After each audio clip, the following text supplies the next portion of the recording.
લોકસભાની ચૂંટણી અંગેના મોટા સમાચાર સંદેશ ન્યૂઝ પાસે આવ્યા છે। એક્સક્લુઝિવ યાદી સંદેશ ન્યૂઝ પાસે આવી છે। કોંગ્રેસની એક્સક્લુઝિવ યાદી કોંગ્રેસની સંદેશ ન્યૂઝ પાસે કોંગ્રેસની બાકી રહેલી 22 બેઠકોના નામની યાદી સંદેશ ન્યૂઝ પાસે છે। વલસાડ બેઠક ઉપર કોંગ્રેસના 3 લોકોએ દાવેદારી નોંધાવી। કિશન પટેલ, જીતુ ચૌધરી અને અનંત પટેલે દાવેદારી નોંધાવી છે, જ્યારે કે કચ્છ બેઠક ઉપરથી પણ 3 લોકોએ દાવેદારી નોંધાવી છે। નરેશ મહેશ્વરી, કોકિલા પરમાર અને નૌશાદ સોલંકીએ દાવેદારી નોંધાવી છે। તો આ તરફ બનાસકાંઠામાં પણ 3 લોકોએ દાવેદારી નોંધાવી છે। ગોવા દેસાઈ, લાલજી દેસાઈ અને દિનેશ ગઢવીએ દાવેદારી નોંધાવી છે, જ્યારે કે જ્ઞાતિ આધારિત સમીકરણ અંગે ચોથું નામ ભટોરનું સામે આવી રહ્યું છે। વાત કરીએ અમરેલીની, તો અમરેલી બેઠક ઉપર પણ 3 લોકોની દાવેદારી સામે આવી રહી છે। કોકિલા કાકડિયા, વિરજી ઠુમર, પ્રતાપ દુધાદે દાવેદારી નોંધાવી છે। સંદેશ ન્યૂઝ પર માત્ર ને માત્ર એક્સક્લુઝિવ આ માહિતી આપ જોઈ રહ્યા છો। કોંગ્રેસે અત્યાર સુધી જ્યારે પહેલી યાદી જાહેર કરી હતી ત્યારે ગુજરાતમાં 26 બેઠકોમાંથી 4 બેઠકોના ઉમેદવાર નામ ફાઇનલ કર્યા હતા, પરંતુ અન્ય 22 બેઠકો બાકી છે। એક તરફ ત્યાં કોંગ્રેસ ચર્ચા કરે છે, ત્યારે સંદેશ ન્યૂઝ પાસે એક્સક્લુઝિવ માહિતી આવી છે। અમદાવાદ પૂર્વની બેઠક ઉપર 2 લોકોની દાવેદારી છે। રોહન ગુપ્તા, હિમાંશુ પટેલ। વધુ વિગતો સાથે હિરેન રાજગુરુ જોડાઈ ગયા છે। હિરેન, જણાવશો, એક્સક્લુઝિવ માહિતી આવી રહી છે, કોઈ નામ ફાઇનલ નહીં, પરંતુ જે લોકોએ દાવેદારી નોંધાવી છે, જે કોઈની પાસે આ સમાચાર નથી, તે માત્ર ને માત્ર સંદેશ ન્યૂઝ પાસે છે। શું વધુ અપડેટ આ 22 બેઠકો માટેની? પ્રીતિ, કોંગ્રેસની જે 4 નામની યાદી જાહેર થઈ છે એ સિવાયની ગુજરાતની જો વાત કરીએ તો 26માંથી 4 બેઠકો જાહેર થઈ છે, જ્યારે 22 બેઠકો બાકી છે। અને આ તમામ 22 બેઠકોના એવા નામ કે જેણે દાવેદારી નોંધાવી છે અને દિલ્હી સુધી જે તમામ નામોની પેનલ ગઈ છે, એ 22 બેઠકના તમામ નામો દાવેદારોના એક્સક્લુઝિવ સંદેશ ન્યૂઝ પાસે આવ્યા છે। ત્યારે આ તમામ બેઠકોના તમામ દાવેદારોના નામ હું આપને જણાવવાનો પ્રયાસ કરીશ। મહેસાણા બેઠક ઉપર સૌથી પહેલા જીએમ પટેલનું નામ ચાલી રહ્યું છે, ત્યારબાદ કિરીટ પટેલ જે પૂર્વ મંત્રી છે તે, કીર્તિસિંહ ઝાલા, આ 3 નામ મહેસાણા બેઠક ઉપરના છે। સાબરકાંઠા બેઠકની જો વાત કરવામાં આવે તો મહેન્દ્રસિંહ બારૈયા, રાજેન્દ્રસિંહ કુંપાવત અને રાજેન્દ્ર ઠાકોર, આ 3 નામ સાબરકાંઠા બેઠક ઉપર ચાલી રહ્યા છે। ગાંધીનગર બેઠકની જો નામ કરવામાં આવે તો સીજે ચાવડા, આ એકમાત્ર નામ ચાલી રહ્યું છે, પરંતુ જો ભારતીય જનતા પાર્ટી અહીંથી તેમના કોઈ રાષ્ટ્રીય નેતાને ચૂંટણી લડાવશે તો આ નામ કદાચ ફરી પણ જશે, એટલા માટે અહીંયા એવી જગ્યા રાખવામાં આવી છે।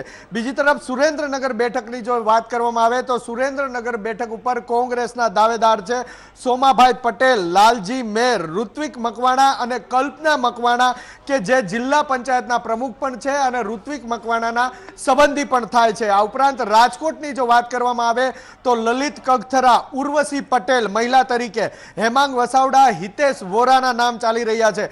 પોરબંદર બેઠકની વાત કરીએ તો કોંગ્રેસના દાવેદારો લલિત વસોયા, અર્જુન મોઢવાડિયા, 2 નામ ચાલી રહ્યા છે।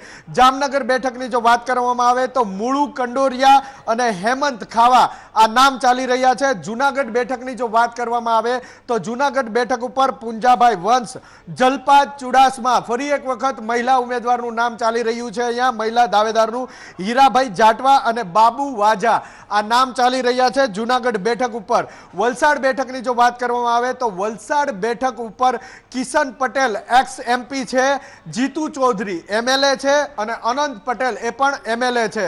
આ ઉપરાંત બનાસકાંઠાની જો વાત કરવામાં આવે તો બનાસકાંઠા બેઠક ઉપર હાલ જે દાવેદારો છે એ ઉપરાંત જ્ઞાતિ આધારિત સમીકરણમાં વધુ એક નામ ચાલી રહ્યું છે। જો નામ જે દાવેદારોના છે તેમાં દિનેશ ગઢવી, ગોવાભાઈ દેસાઈ, લાલજી દેસાઈ જે સેવાદળના રાષ્ટ્રીય મુખ્ય સંગઠક છે, અને જે જ્ઞાતિ આધારિત નામ ચાલી રહ્યું છે તે એવું નામ છે કે નથી કોંગ્રેસમાં નથી ભાજપમાં, બંને પક્ષો તેને ટિકિટ આપવા માટે તૈયાર છે તેવું નામ પરથી ભટોળનું ચાલી રહ્યું છે। આ ઉપરાંત કચ્છની જો વાત કરવામાં આવે તો કચ્છમાં ફરી એક વખત મહિલા દાવેદારનું નામ સામે આવી રહ્યું છે, કોકિલાબેન પરમાર। આ ઉપરાંત નરેશ મહેશ્વરી કે જે કચ્છ કોંગ્રેસના પૂર્વ પ્રમુખ રહી ચૂક્યા છે। આ ઉપરાંત નૌશાદ સોલંકીનું પણ નામ ચાલી રહ્યું છે, અને તે ઉપરાંત કિશોર પિંગોળનું પણ નામ ચાલી રહ્યું છે, જે ગત વિધાનસભાની ચૂંટણીમાં ગાંધીધામ બેઠક ઉપરથી લડ્યા હતા। આ ઉપરાંત પાટણની જો વાત કરવામાં આવે તો પાટણમાં 2 નામ, પરંતુ બંનેએ ના ભણી દીધી છે। તે ઉપરાંત જગદીશ ઠાકોરને બનાવવાના પ્રયત્નો ચાલુ છે, અને તે સિવાય જે નામ ચાલી રહ્યું છે તે અલ્પેશ ઠાકોરનું નામ છે। અમરેલી બેઠક ઉપરની જો વાત કરવામાં આવે તો અમરેલી બેઠક ઉપર 2 મહિલાઓએ દાવેદારી નોંધાવી છે। જેની ઠુમ્મર અને કોકિલા કાકડિયા. આ ઉપરાંત જે ત્રીજું નામ ચાલી રહ્યું છે તે પ્રતાપ દુધાતનું પણ નામ ચાલી રહ્યું છે. અમરેલી બેઠક ઉપર કોંગ્રેસમાં ડખો ચાલી રહ્યો છે, એટલે વિપક્ષી નેતા પરેશ ધાનાણીને જવાબદારી સોંપવામાં આવી છે ઉમેદવાર નક્કી કરવાની. ભરૂચની જો વાત કરવામાં આવે તો ભરૂચ બેઠક ઉપર અહેમદ પટેલને છૂટો દોર આપવામાં આવ્યો છે કે એ અહેમદભાઈ પટેલ બીટીપી સાથે જોડાણ પણ કરી શકે છે અથવા તો કોઈ પણ એક ઉમેદવાર નક્કી કરી શકે છે અહેમદભાઈ પટેલ. અમદાવાદ પૂર્વની જો વાત કરવામાં આવે તો ડોક્ટર હિમાંશુ પટેલ કે જે કોંગ્રેસના પ્રવક્તા છે, રોહન ગુપ્તા કે જે એઆઈસીસીમાં હોદ્દો ધરાવે છે, આ બે નામ ચાલી રહ્યા છે. ખેડાની વાત કરીએ તો ખેડાની અંદર દિનસા પટેલ અને તાજેતરમાં તે કોંગ્રેસમાં જોડાયેલા બીમલ શાહનું નામ ચાલી રહ્યું છે. આ ઉપરાંત નટવરસિંહ ઠાકોર, ધીરુભાઈ ચાવડા, કાલુસિંહ ડાભી, આ એટલા નામ ચાલી રહ્યા છે ખેડાની ઉપર. દાહોદની જો વાત કરવામાં આવે તો પિતા પુત્ર બંનેના નામ ચાલી રહ્યા છે. પિતા તરીકે બાબુ કટારા અને તેના જ પુત્ર ભાવેશ કટારા કે જે હાલના ધારાસભ્ય પણ છે તેનું પણ નામ ચાલી રહ્યું છે. આ ઉપરાંત બે મહિલા દાવેદાર અહીંયા પણ દાવેદારી કરી છે, બે મહિલાઓએ, જેની અંદર પ્રભાબેન તાવિયાડ અને ચંદ્રિકાબેન બારૈયા, આટલા નામ સામે આવી રહ્યા છે.